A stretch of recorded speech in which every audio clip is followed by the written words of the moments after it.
Shoulder blades. This is an area that we do not move enough, we don't control enough, we don't challenge enough.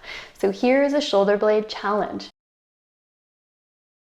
First off, a serratus push. Can you go from a retracted position to a protracted position? Now, when you do this, you need to not move anything else. Your neck stays long, your ribs stay controlled, you're breathing, your core is on. Press through your hand. Make sure your nose is right over your hands. This is emphasizing the concentric phase of serratus anterior. Keep that shoulder blade wide. Option to progress this to a 6-month prone or modified plank position, or take this into a full plank position.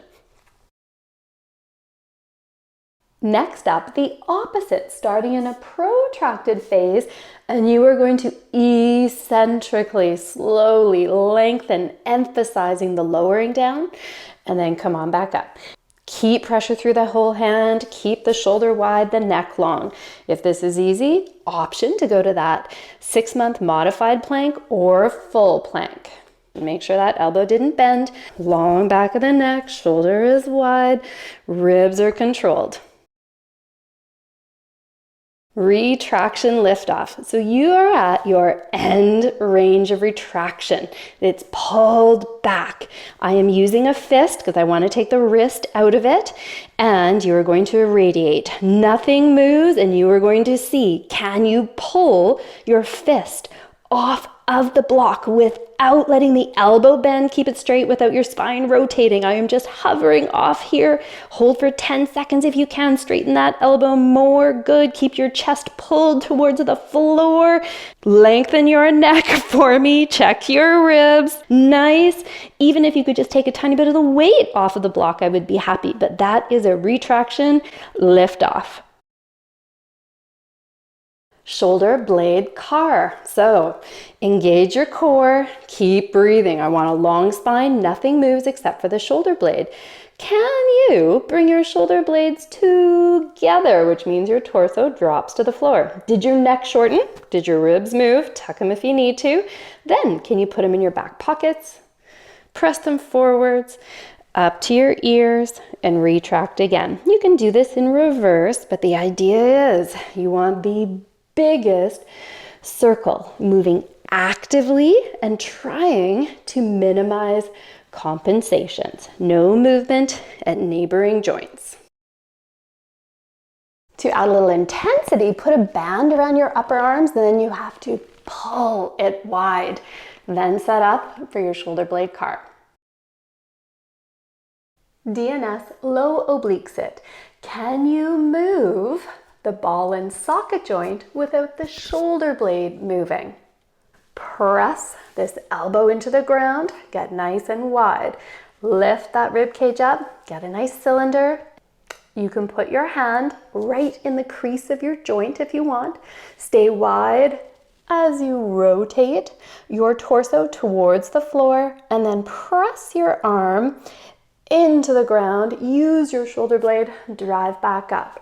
For an added challenge, go into this position and then lower back. That is eccentric lengthening under tension. When you can't go any further, drive your arm into the ground, come back up, make sure you haven't popped, and then you can come out of it.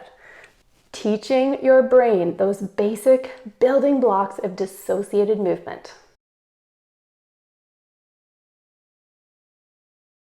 You can take this into quadruped.